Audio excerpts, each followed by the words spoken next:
This is Laura London, and you're listening to Speaking of Jung. I am honored to be joined once again by the author of Jung's Map of the Soul, esteemed Jungian analyst, Dr. Murray Stein in Zürich, Switzerland. He holds a Master of Divinity from Yale University and a Ph.D. in Religion and Psychological Studies from the University of Chicago. He trained as a Jungian analyst at the Jung Institute Zürich and later co-founded the Jung Institute of Chicago, where he worked as a training analyst. Dr. Stein served as president of the International Association for Analytical Psychology and the International School of Analytical Psychology, known as ISAP Zürich, where he is currently a training and supervising analyst.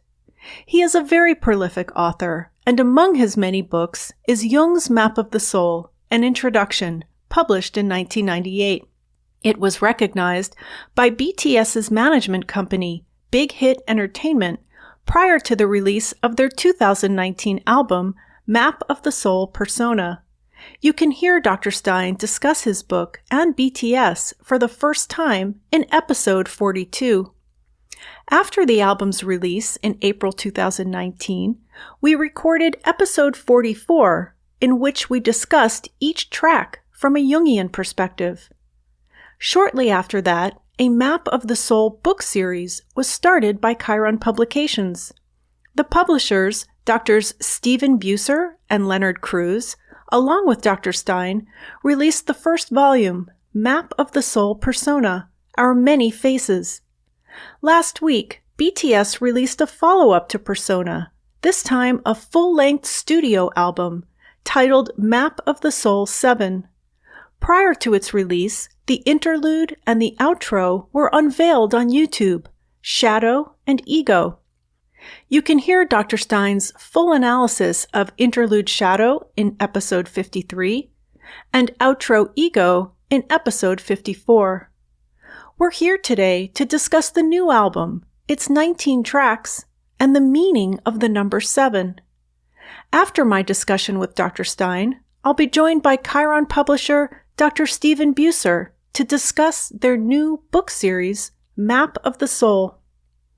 Stephen Buser, MD, received his medical doctorate at Duke University and served for 12 years as a physician in the United States Air Force. He is a graduate of a 2-year clinical training program at the Jung Institute of Chicago and is the co-founder of the Asheville Jung Center. He has worked for over 30 years in psychiatry, with a focus on Jungian-oriented psychotherapy. He co-authored DSM-5 Insanely Simplified and co-edited A Clear and Present Danger, Narcissism in the Era of President Trump, as well as Rocket Man, Nuclear Madness and the Mind of Donald Trump. He currently works in the field of addiction medicine and serves as publisher of Chiron Publications. These interviews were recorded on Tuesday, February 25th, 2020, through the magic of Skype. Dr. Stein, what does the number 7 represent? Well, I was surprised when I saw the title of this album. I had expected something to do with ego and shadow, which are certainly integrated into the album, but they called it Map of the Soul 7 was a surprise, and I've been thinking about that since. They explain it in a number of ways. There are 7 of them. They've been together for 7 years. They like the number 7. It's a lucky number. But, of course, the number 7 is extremely important in symbol systems. For instance, we have 7 days of the week. That's not an accident. God created the world in 7 days. He rested on the 7th. The number of 7 completes things. It is a number that brings us to a sense of something's finished, something's done. We can take a rest now. There's a day of rest at the end of 6. So those are some of my associations. It's also a mystical number. It's a sacred number. It's in the Bible. It's in many symbol systems. There are 7 grades of initiation in some of the occult associations. 7 is the highest level of initiation. So one can think about it in a number of different ways, but I think in reference to this album, it seems to indicate they are finished with something. They're finished with a phase, at least. They have done their work, and now they are going to take a rest. That's the way I read it. In the collected works of C.G. Jung, he mentions number 7 around Maria Prophetessa. Yes. Maria Prophetessa was one of the early alchemists in the 1st century of our era. And she had this formula. From the 1 come the 2, out of the 2 comes the 3, and out of the 3 comes the 4 as the 1. And the 4, then if you add them, 3 and 4, you get 7. 3 symbolizes a stage of development that is theoretical. It's not yet grounded. There's been an evolution from an early state of consciousness, that's 1, to a differentiation, that's 2, through a product of 1 and 2, which is the 3 that comes out of them. So you have a trinity, and that trinity sits above the earth, so to speak, and as a theoretical heavenly possibility. When the 4th is added, it's grounded. It comes down to earth, and it becomes real and actualized. And so the 3 and the 4 are played with quite a lot in alchemy. To move from 3 to 4 is to complete the work. And then, of course, you add the 2 together and you get 7. So it would be like a triangle within a square. Mm-hmm. And that is a sense of completion. Looking at this album as a whole, I was really struck by something Jin said in their press conference. BTS held a press conference in Seoul to talk about the new album, and Jin is the eldest member. He said, in this new album, we wanted to deal with different things such as our experiences that brought us here and the candid emotions we feel in the moment. It reveals our deep inner selves that we had wanted to hide, and at the same time, we are confessing our discovery that these are also our true selves. And in reading through the English translations of the lyrics to all the tracks, I keep seeing this repetitive theme of pain and wounding and struggle and also destiny.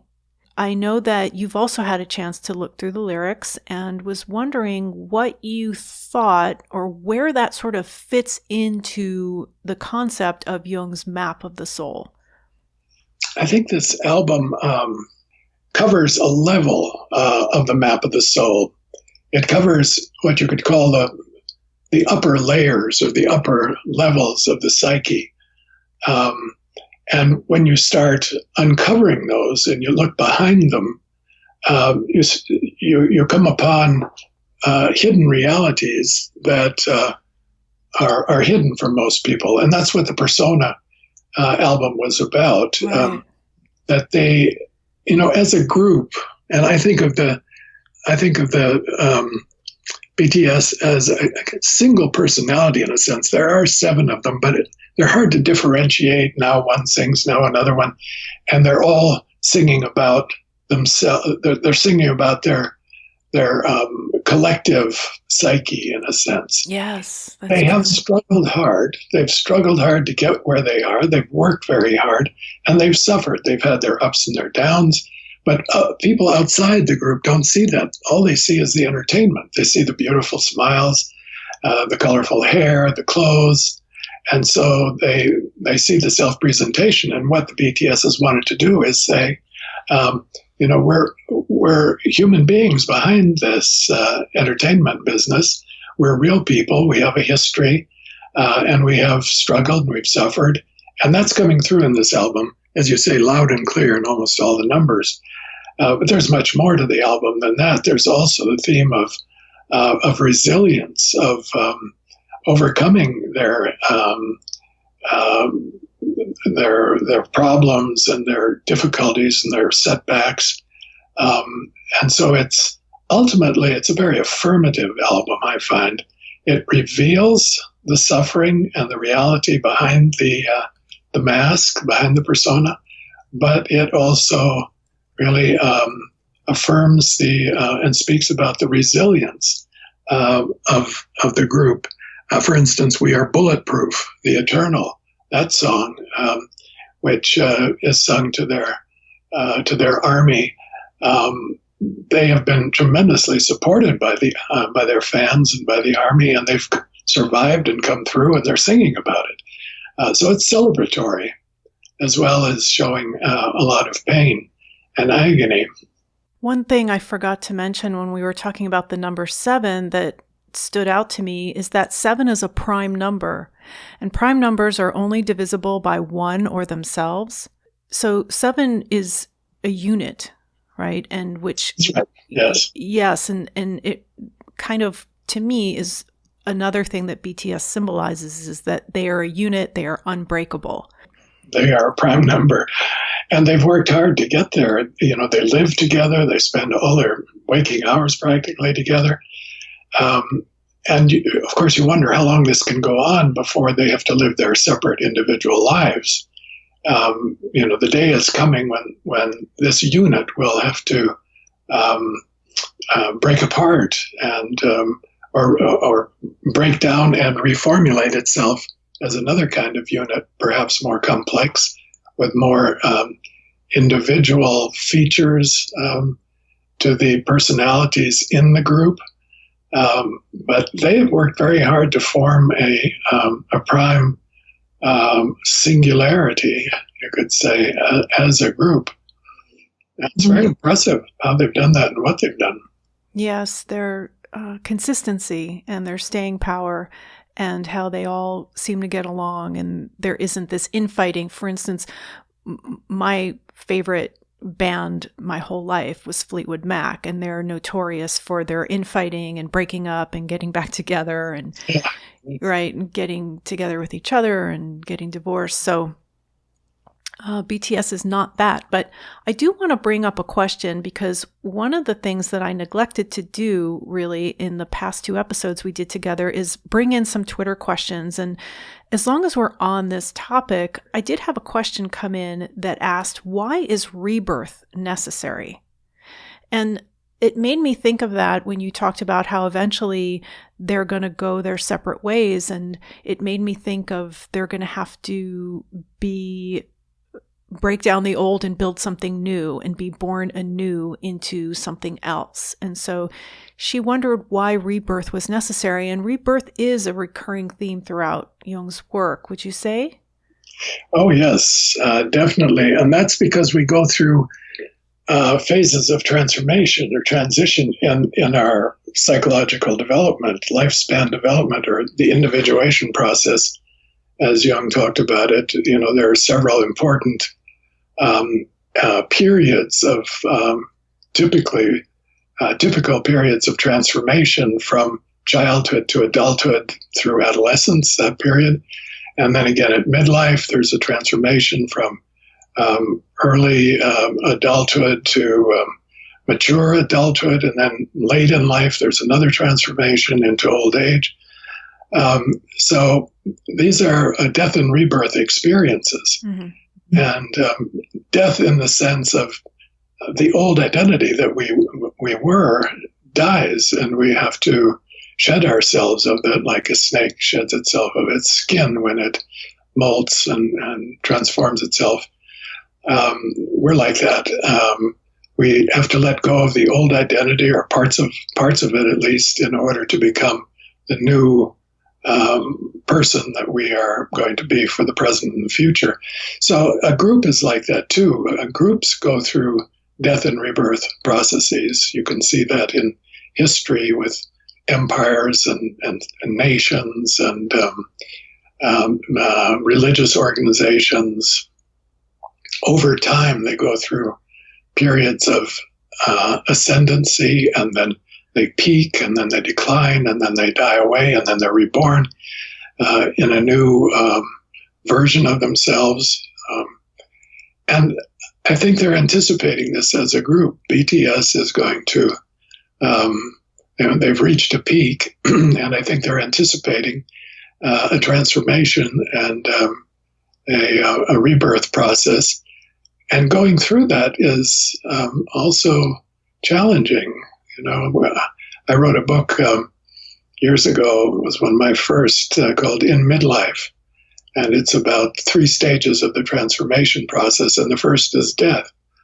And then there's a period of liminality, floating, and that's uncertainty, and facing the unknown, and integrating new pieces of the self, and bringing in new aspects of the personality. And then finally, reintegration around a new sense of self and core to go forward with. So it can take quite some time. Midlife is often 5 to 10 years long. Adolescence in our cultures is also quite a lengthy period of time until the new identity and new personality, in a sense, forms. Mm-hmm. It's interesting that you mentioned snakes, because people on Twitter were pointing out the snake symbolism, and not just symbolism, but literal snakes that were used in some of the imagery and some of the photos. Jimin was wearing a snake headdress, and also it was seen in the new single in the Kinetic Manifesto film, when there's a drone shot from up high down onto all of the dancers, and it looks like a snake with the snake eyes and the fangs. I think this question about why is rebirth necessary, death and rebirth is natural, but why? Why do we have to die and be reborn again, so to speak, throughout our lifetime? Why is that necessary? Because of the aging process? Because we can't stay, 5 years old for the rest of our lives. Is that why? I think that's one reason. Our body does go through these stages of growth and decline, but the psyche is, while somewhat attached to the body, isn't an exact reflection of the body. I spoke to somebody the other day, and they told me that they had just talked to their 80-year-old aunt, and the 80-year-old aunt said, I don't feel old. I feel like I'm 20. Yeah. So the psyche doesn't match the chronological age necessarily, but it does go through stages of development. And the snake is a wonderful symbol of that. As the snake grows, the skin is too small for it. We grow, and our baby teeth fall out. That's a transformation. People often dream of losing their teeth, and that's a part of the death and rebirth process. They're losing their old concepts, their old way of digesting their experiences and analyzing them, and they're going to have to wait a while until new teeth grow in place. So we experience this on a physical level, for sure. Mm-hmm. But the psyche has its own timing also, and it goes through these processes of shedding the old skin because the old identity doesn't fit anymore. Right. People experience this in relationships too. For a while a relationship is just perfect, and then it sort of becomes a bit tedious, and then it becomes worn out, and then somebody says, well, I think I've outgrown this relationship. Maybe we should try something else. And you get a divorce, or people go their separate ways, or you start a new business. The old one doesn't fit you anymore. So this experience of outgrowing the past, something that worked very well in the past, is something that we experience throughout our lifetime. So it's natural, right? It's natural, yeah. And it's part of development, yeah. Yeah, and I just want to mention that's a great way of looking at that dream symbolically and not literally. Okay, so I thought we would go through the album. There are 19 tracks, 20 in the digital version, but track 20 is a duplicate, really, of the song On, with a female singer, Sia, doing some vocals. So if we start at track 1, we actually covered these because they are from the EP, Map of the Soul Persona. So track 1 is Intro Persona, then Boy with Love, Make It Right, Jamais Vu, Dionysus. 1 through 5, we covered those in episode 44. And then track 6 is Interlude Shadow, which we devoted an entire episode to. That's episode 53. But in this album version of the song, there's a new verse. And it says, this is Suga singing. He says, "Try smiling. What are you hesitating for? Wasn't this the kind of thing you were hoping for?" That's a wonderful phrase. That's straight out of alchemy. I'm just giving a Jungian association. Please. I don't know what they mean by it.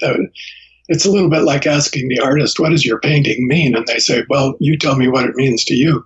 I can tell you what that line means to me. Okay. The alchemists had 3 stages of transformation. The first was called nigredo. It's the darkness, the blackness, the depression. It's the shadow, the experience of the shadow. And that's followed by a stage called albedo, which is whiteness, the whitening of the material in the flask. And then the third and final stage is called rubedo, which is the reddening or the appearance of the gold. And that first stage, nigredo, is a terrible experience. When you face your shadow, it's very unpleasant. Normally, you're looking in the mirror naked, and you're seeing things that maybe other people have seen and you haven't seen very well, and you're taking it in, and you're taking it on board, and you're going to fully absorb it. That is a very, very taxing and often painful experience. But the alchemists said, when the blackness appears, rejoice. Yeah. Isn't this what you were waiting for? Mm. The process is working. This means you're going deeper. It means something is happening in there, and that this will be followed by a dawn.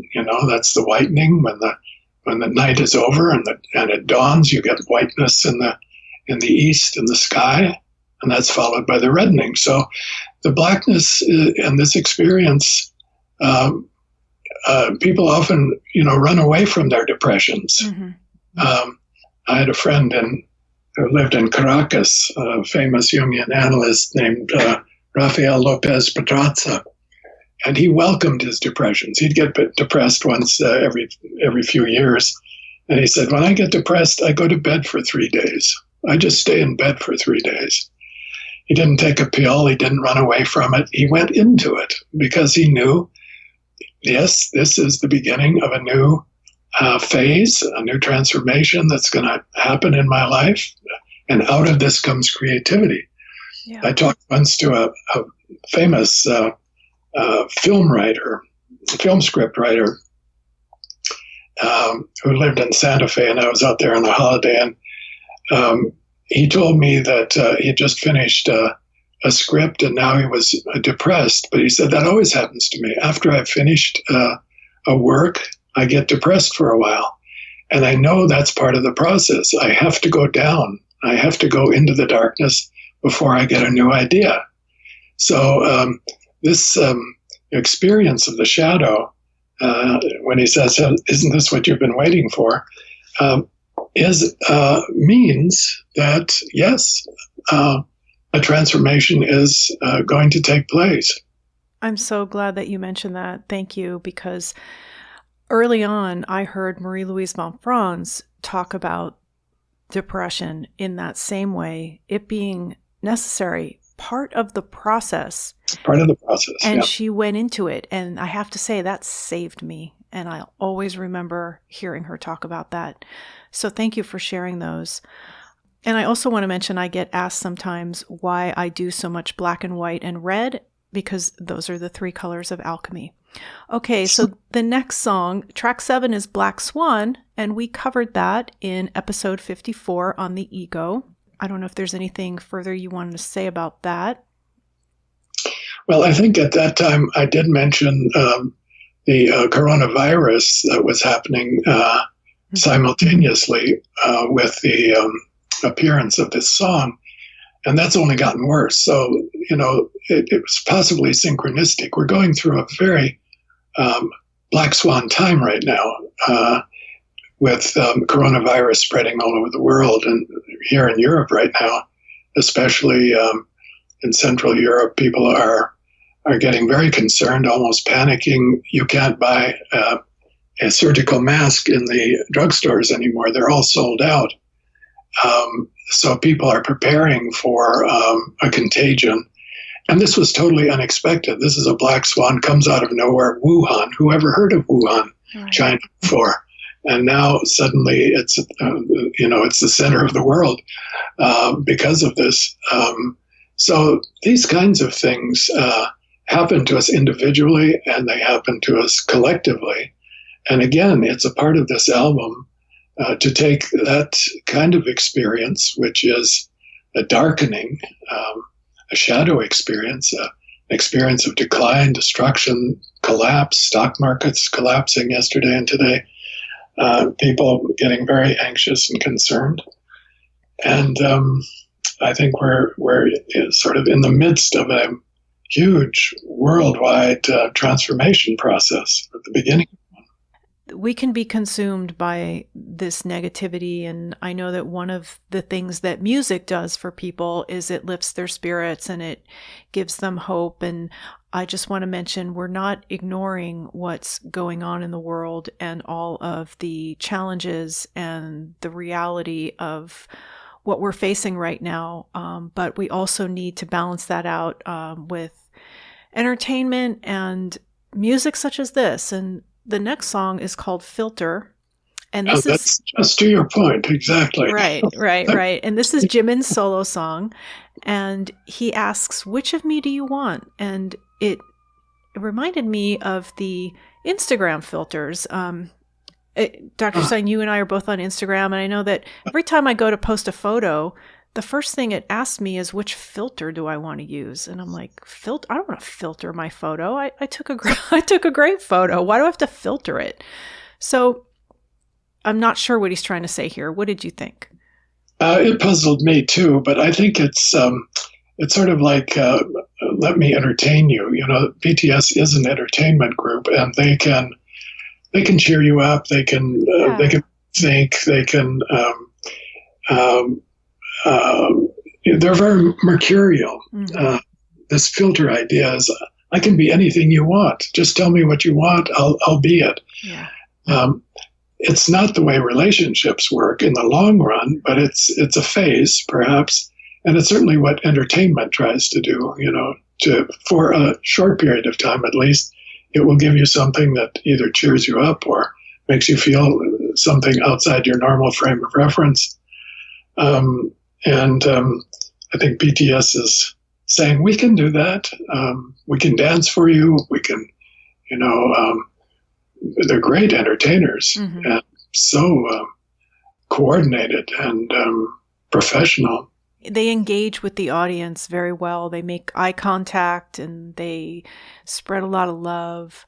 One thought that I had about Filter is with Jung's work, something that greatly concerned me is that I've been seeing a lot of misinterpretation of Jung's theories, his terminology, his concepts in some of the analysis of this album and the previous one as well. And that's why everybody loves hearing what you have to say, Dr. Stein, because you're a Jungian analyst and you were trained by analysts who knew Jung and worked with Jung. So we're getting explanations firsthand. And so this track Filter made me think about how sometimes Jung's work is kind of filtered and simplified and oh yes. Yeah, and that really bothers me because we're here to give it to you straight. Right. But everybody filters, it's a psychic reality that we all have our biases and we have our one-sidedness, and we pick some things up and leave other things out. Jung is so big, and his system of thought, his range is so huge that it's hard to keep the whole thing in mind. So we make a selection. Mm-hmm. Some of his books I like more than others. I emphasize. I've studied alchemy a lot in his writings on alchemy in my later years, and that's been very informative. But it's very hard to keep the whole thing in mind. So it's hard not to offer some kind of a filter. Right, right. And you mentioned the word bias. That was another Twitter question I had. Something that's popular among the BTS army is to have a bias, which means to favor one of the members.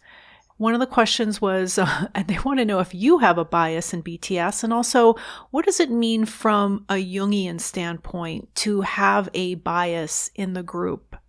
Well, it would be the one that you're attracted to, or the one you can identify with most, the one you like to look at most.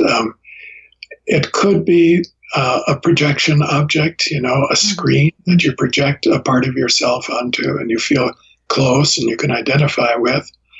It's almost inevitable. You have 7 moving around, and it's hard to keep them apart unless you do focus on 1 or 2. And consciousness, one of the functions of consciousness is to differentiate. So when you get a group, you begin, trying to separate them and distinguish them. This one does this better. That one does that better. I like this one better than that one. It's a normal part of conscious functioning to do that. And so that's how we develop one-sidedness and bias, by making selections and preferences.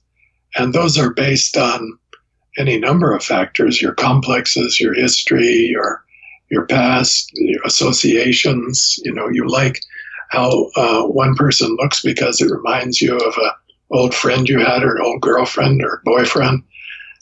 So it's you'd have to look at the individual to try to establish why the bias favors this one and not that one.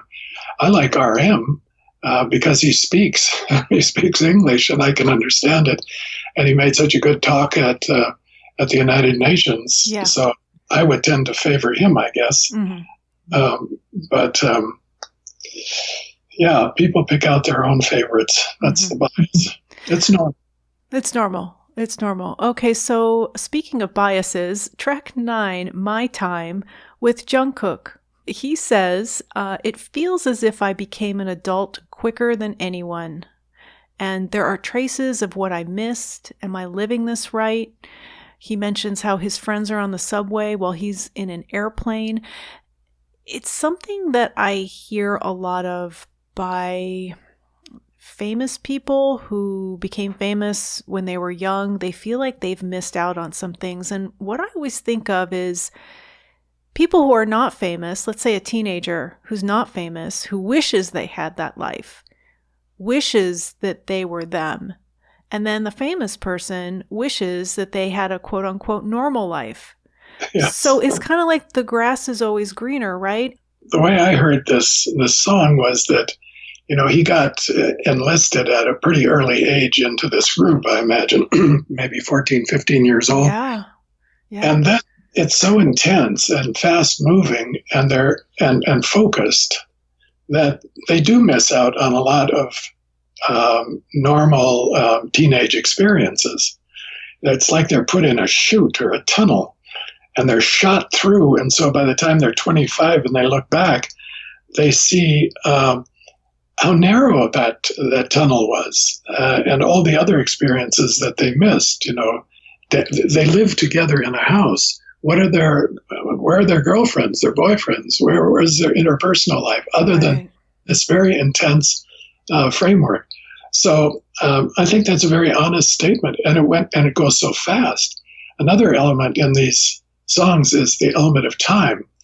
That you begin realizing the passage of time is irreversible, and that's a part of growing into adulthood.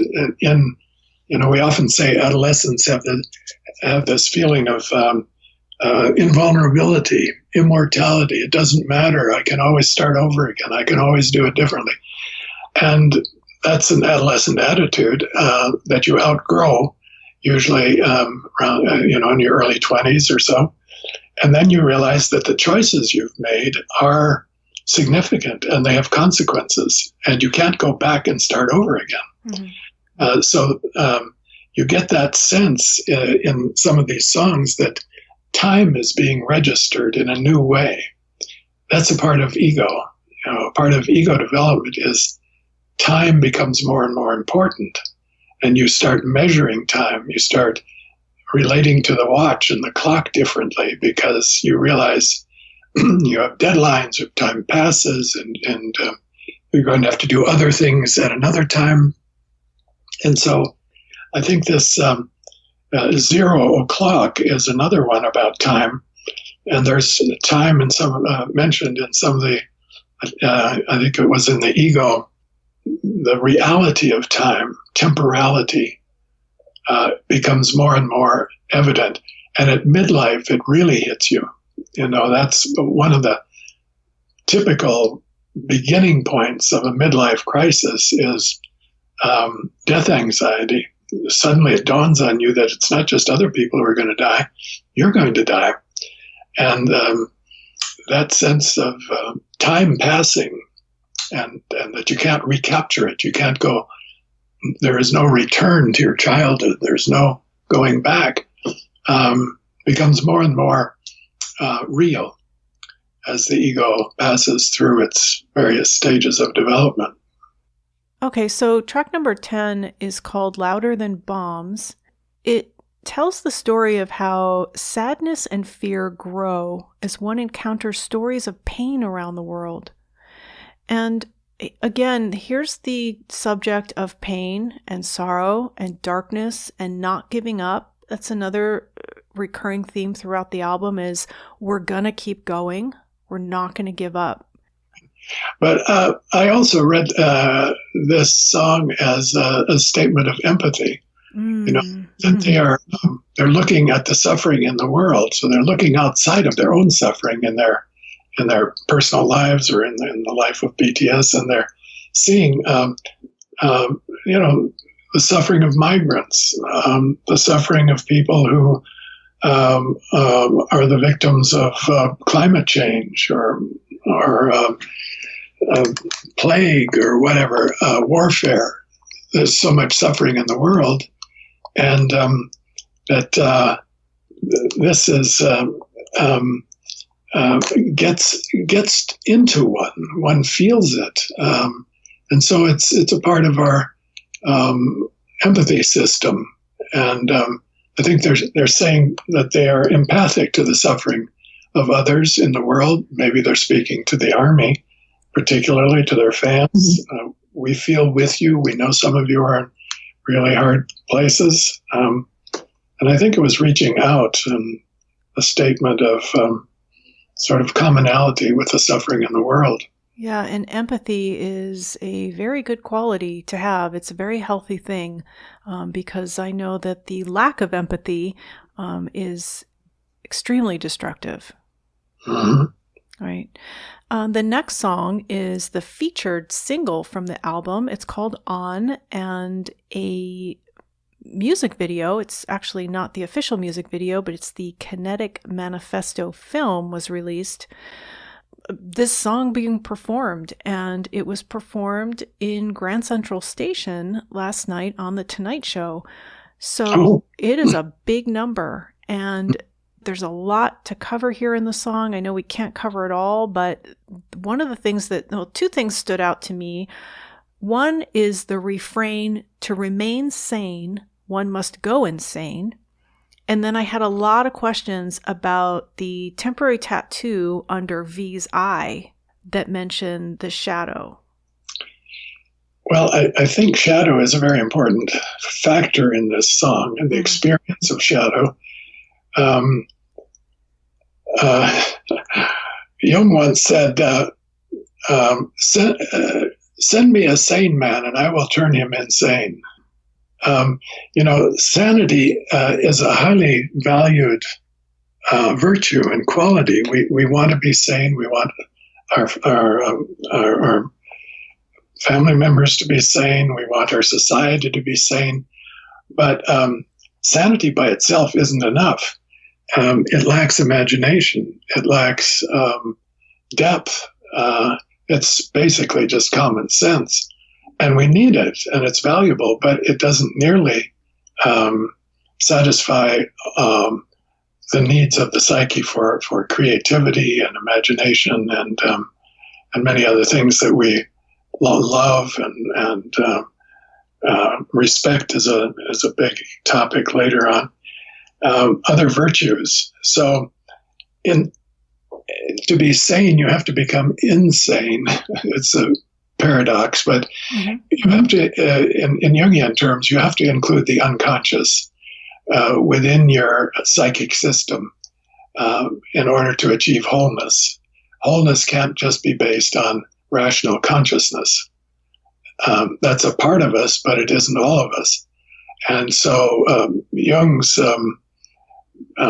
basic prescription for wholeness was to contact the unconscious through working with your dreams, active imagination, other techniques, so that you can be in touch with other parts of yourself that we would call not insane necessarily, but irrational and sort of off the beaten track, and that's where that's where your creativity will be, and that's where your life energy will come from.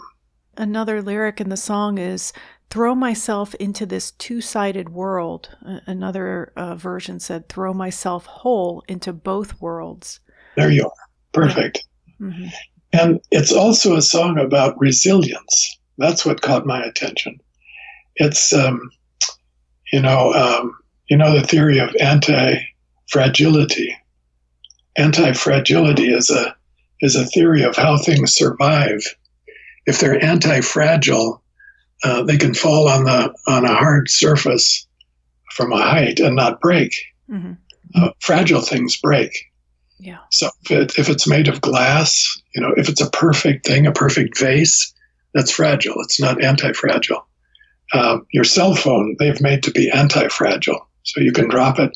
It can fall in the toilet. It can fall on the ground, and it doesn't break. It's anti-fragile. And that's what we want that's what we strive for when we work with people in psychotherapy, to make them anti-fragile, because we're all going to take hits and blows, setbacks, discouraging times, failures. It's inevitable. And if you're fragile, it will break you. So to make somebody anti-fragile is to make them resilient, so they can bounce, so they can fall, even be hurt, suffer, and get up and go on. And that's what this song is about. Keep on moving, keep on going, no matter how bad the times get. And boy, we sure need that added in our world today. Yeah. The next track, number 12, is titled And it says that the rappers criticize a society in which people who hide behind masks of anonymity to cast their anger against others. And they speak of their conviction to stand up against a world dominated by rage. And it gives a glimpse into the pain BTS may have felt as witnesses or victims of that anger. And that made me think of trolls and bullies. Yes. I think that's a very good point. The trolls and the bullies are, you get a smile when a person sees you, and then they bully you on Facebook or something. It's a form of hypocrisy, talking behind other people's backs, stabbing them in the back, saying nice things to their face, and then being ugly otherwise. And a lot of that anger comes out of envy and, jealousy and projection. And I'm sure BTS got a lot of that. The envy must be enormous from the other K-pop groups and other people who have not been as successful as they have. I'm sure they get a lot of hits, take a lot of hits. Right. So what do we do? Resilience. Okay. Anti-fragility. Anti-fragility, yes. Yes. Mm-hmm. The next song is 0 o'clock, track 13. You covered that a little bit. I don't know if there's anything further you wanted to add about that.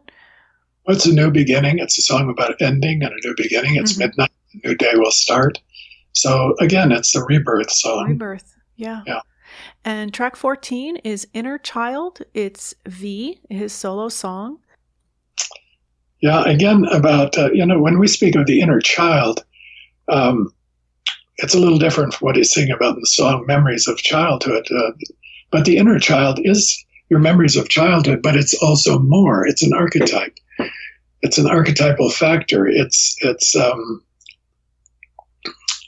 part of you that is new, has a future, it has a future orientation, can grow, can develop. So the inner child can be very sensitive, as children often are, but it also has tremendous potential. So when we speak of the inner child, we're speaking about potential as well as memory and sensitivity. And we all have one. So Jung didn't speak specifically of the inner child, did he? I know he wrote about the divine child. Yeah, the inner child is a term that was developed after Jung's lifetime. To my knowledge, a lot of people talked about children, child psychology, and working with children. And Jung wrote a book about children's dreams. Gave a seminar. It's been turned into a book about children's dreams. So he was interested in children. But his famous essay is on a child archetype. And he says what that symbolizes is our futurity, our future potentials and development. The term inner child came along later, and it developed alongside all these studies of trauma and traumatology. And the traumas from early childhood can have a very long-standing effect on people's lives. So that inner child was taken up as a reference to childhood trauma and the needs that a child has to protect itself from trauma. So a lot of study has been done about that by traumatologists and people who work with people who had severe childhood traumas. So sometimes when people speak or write about the inner child, they are talking about childhood trauma.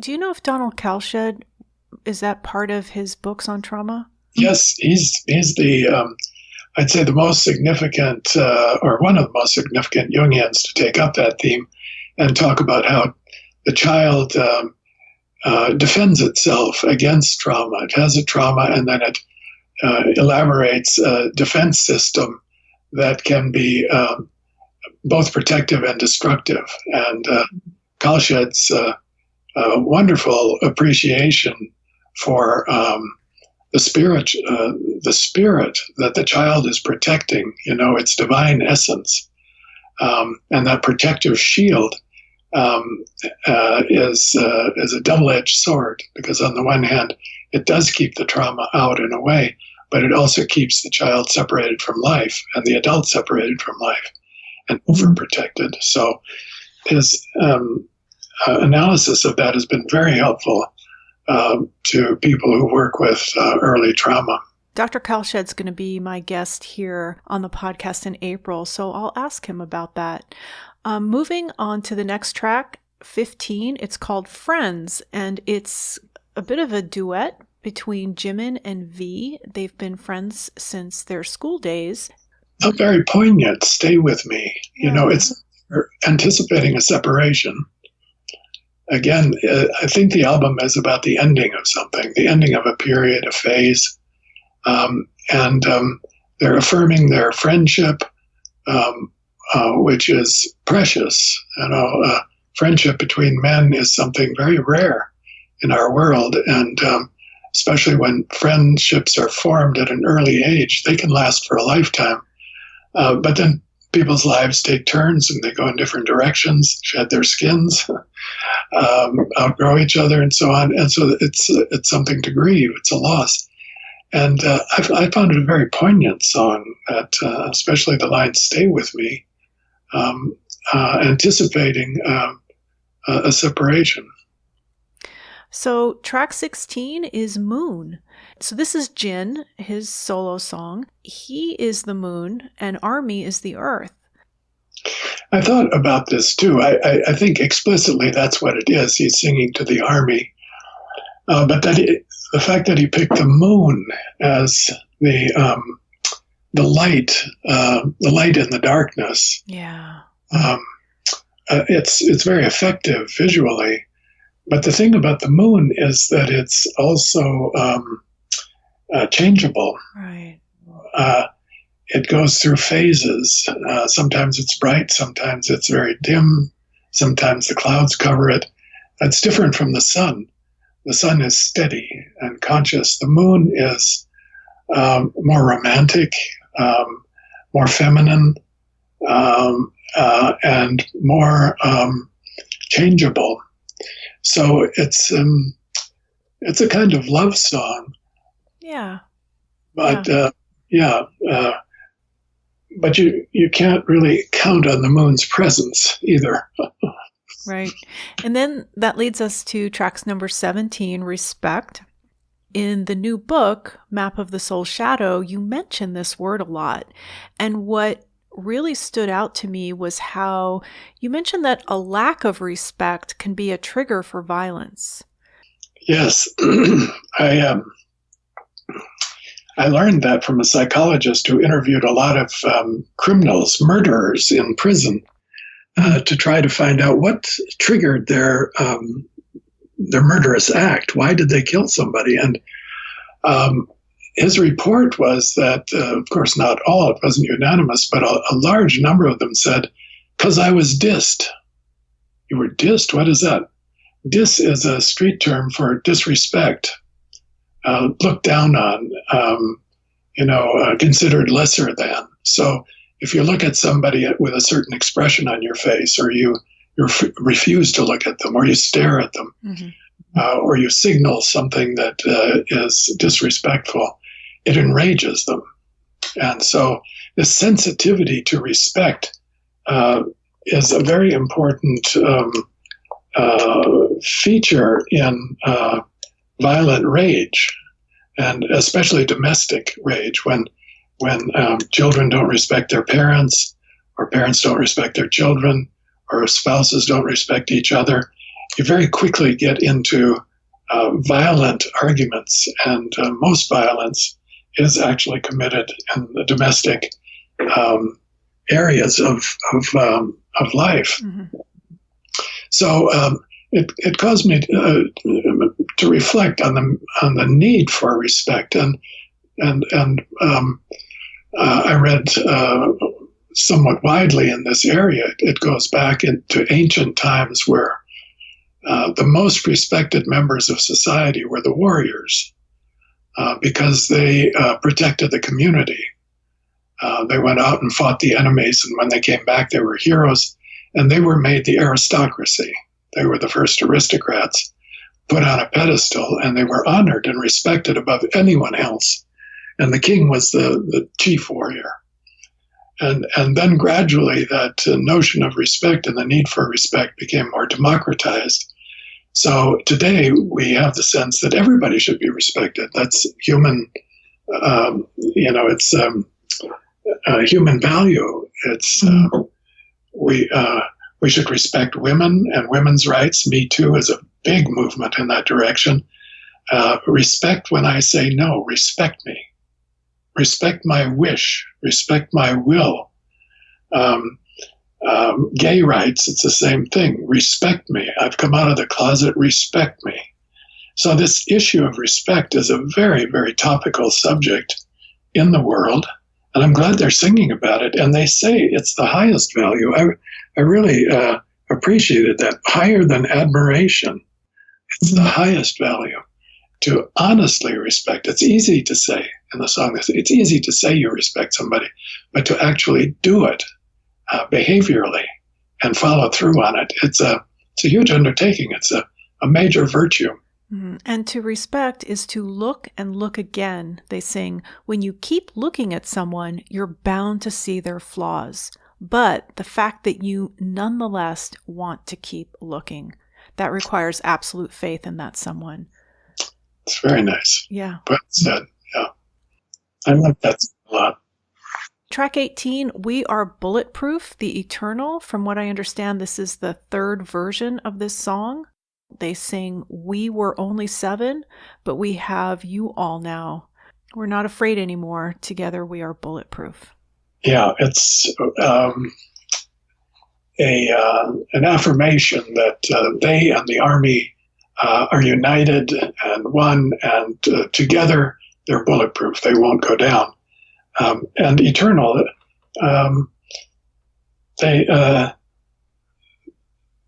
eternal is a strong word, you know. Yeah. So it's like they're overcoming temporality in a sense, and that means that in your memories, even when you're 80 years old and we're dead and gone, we will still be there. You know, we are getting placed in a position of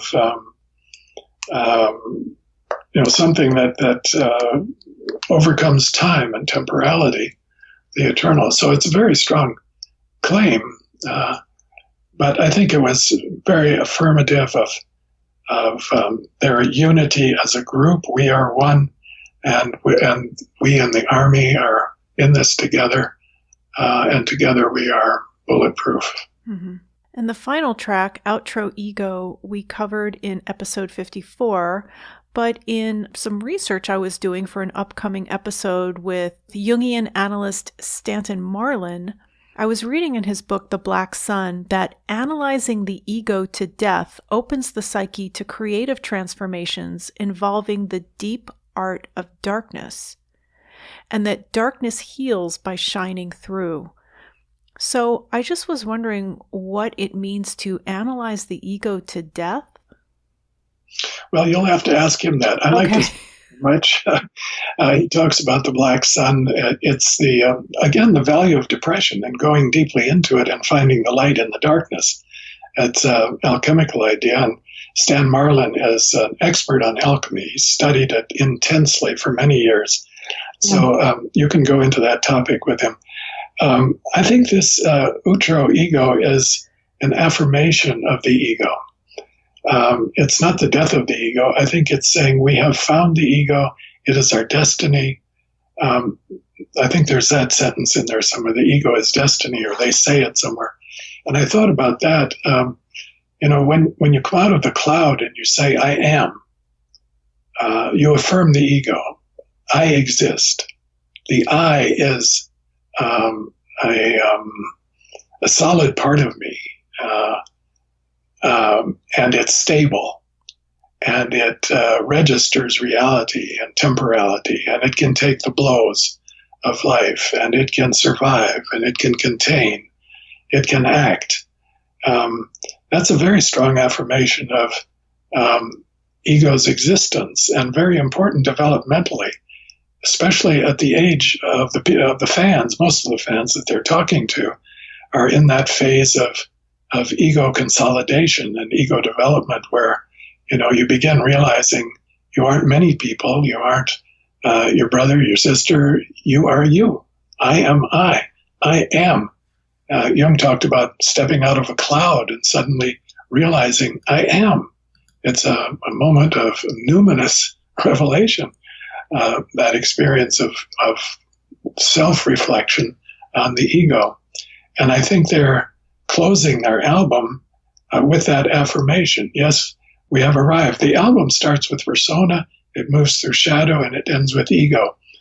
And that's not an accident. I think that's a well-structured, well-built album. They started on the surface, and they moved inward. They explored the shadow, and they end up with a strong ego. The ego gets strengthened by dealing with the shadow.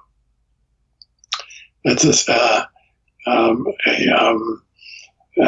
also one sense of individuality and self gets strengthened by dealing with the shadow.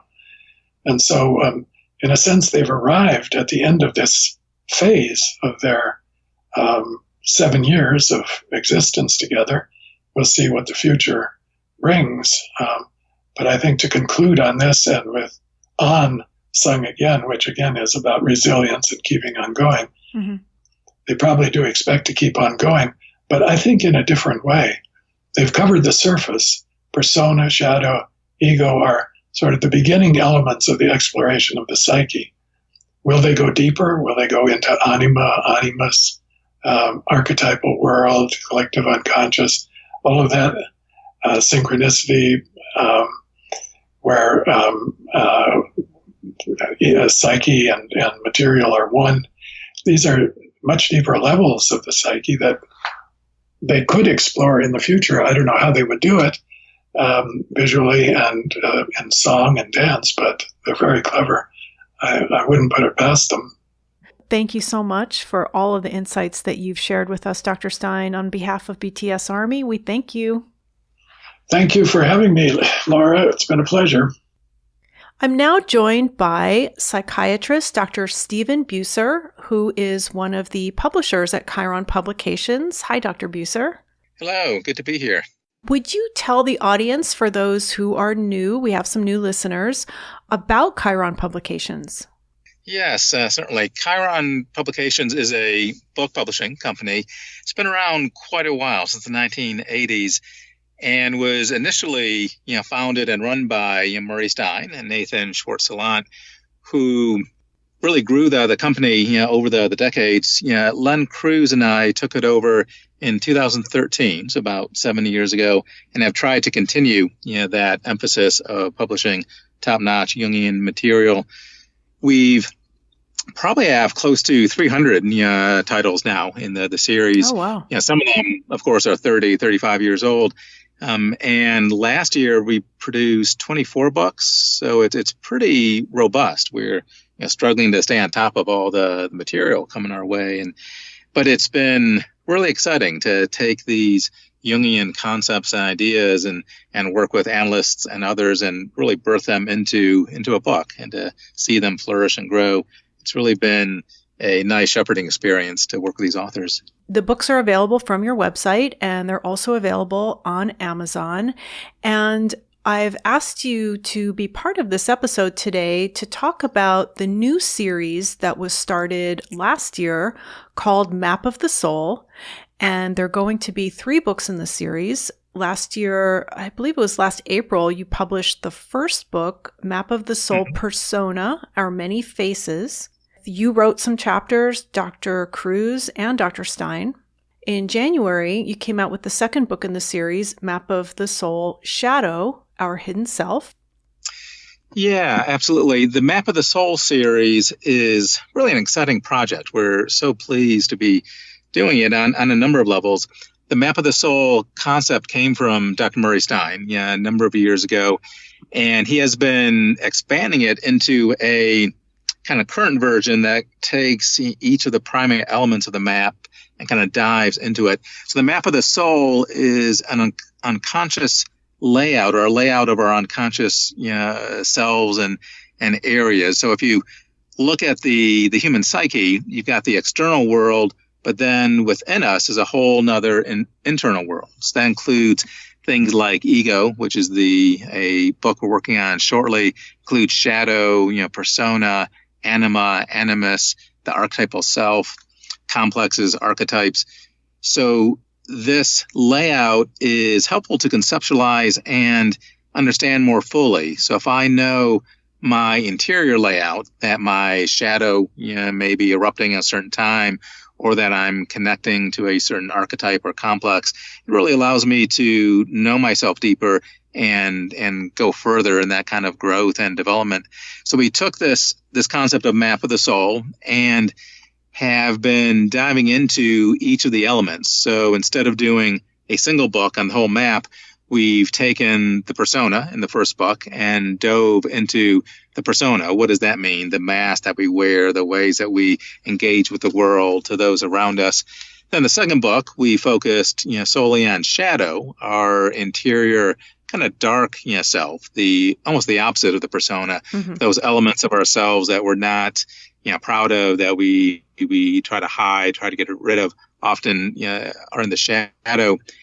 And the goal is to continue going. We've got 2 books already published. We're working on a third now on ego, and probably over the next year or 2 we'll finish out the series with anima and probably archetypal self and archetypes. The first three, though, had this amazing opportunity of coinciding with the Korean K-pop band BTS, which I know you and Murray know a lot about with that. A couple of years ago, I guess really just 1 year ago now, the first album came out, sort of the extended play from BTS, Map of the Soul, Persona. And we really saw this as an opportunity to expose a younger generation to these wonderful concepts, of the interior world of Jungian psychology. BTS actually, read Murray Stein's, Korean translation of a older Map of the Soul book that came out 20 years ago or so. And because of those concepts, they developed some of the ideas in their current album series. And so we really saw that as an opportunity to write about these concepts in an updated version, bring in some of the BTS songs and lyrics that you and Murray have been looking at, and really try to bring that forward to this generation. It's been an exciting project. They're great because they're manageable books. And like you said, this is kind of geared to the younger generation, a newer audience, maybe people who aren't as familiar with Jung's work. And Dr. Stein's book, Jung's Map of the Soul, is pretty heavy reading. This new series, Map of the Soul, explains things a lot clearer. Again, great for beginners, people who are new to Jung, and there are illustrations. And Dr. Buser, you've done a wonderful illustration that's also included in the second book on the shadow of kind of the map that we're all referring to. And it's easy to visualize with that graphic.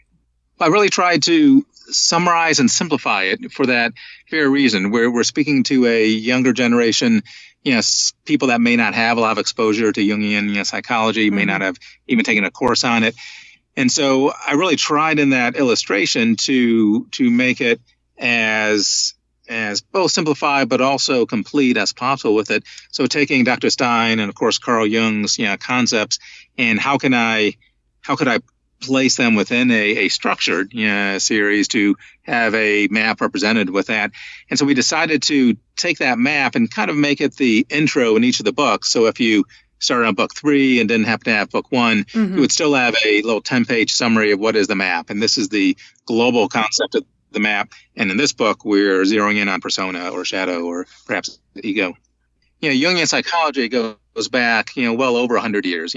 Carl Jung, was born in 1875 and was producing much of this in the very early part of the 19th century.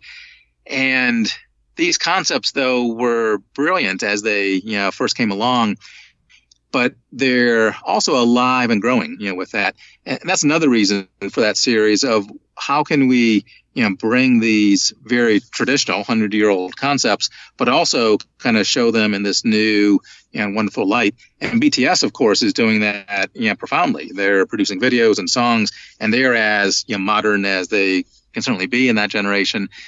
So how can we take these kind of old themes that are really timeless, but break them into the current generation energies of this century? I also wanted to mention a DVD series of interviews that Chiron Publications distributes, and they are available on your website. They were produced by Blue Salamandra Films, and the reason why I bring it up is because there is an interview with Dr. Murray Stein. These are videos. These are DVD videos. They're each about an hour long, and I wanted to mention that. I'll put a link to this in the show notes. And a guest that I have coming up on the podcast, Dr. Peter Amann, he's also done an interview, a DVD video interview, and I will be speaking about that with him coming up later in March. So would you tell us a little bit about how you guys got involved? Oh, it's called Jungians Speaking. So I'm speaking of Jung, and this is Jungian Speaking, but these were done by a professional filmmaker named Lewis Morris, right? Right, exactly. Lewis is a somewhat recent graduate from the International School of Analytical Psychology, I think a handful of years ago. And I think towards the end of his training, he really saw a desire to capture some of the senior analysts in film, before they were, too old to really, be available in that way, for it. There are so many amazing analysts in the Zurich area that are involved in the various training institutes that Luis really wanted to connect with them. So he really spent a fair amount of money getting a professional videographer and film crew, and I think he got some grants to support it, through it as well. And I think he did a marvelous job in capturing just high quality video of these various analysts. He would even go to their homes or their offices and try to find a unique personal aspect of each analyst. One had a farm. I was making, I can't remember, some sort of apple, product. But you go in with the analyst, and they're there, on their, farm, kind of making these products. Another one talks about the office that they're practicing in, and it's got this long historic, lineage of who, over the hundreds of years was in that building prior to them. So you really get a visual sense of who these analysts are and how they practice.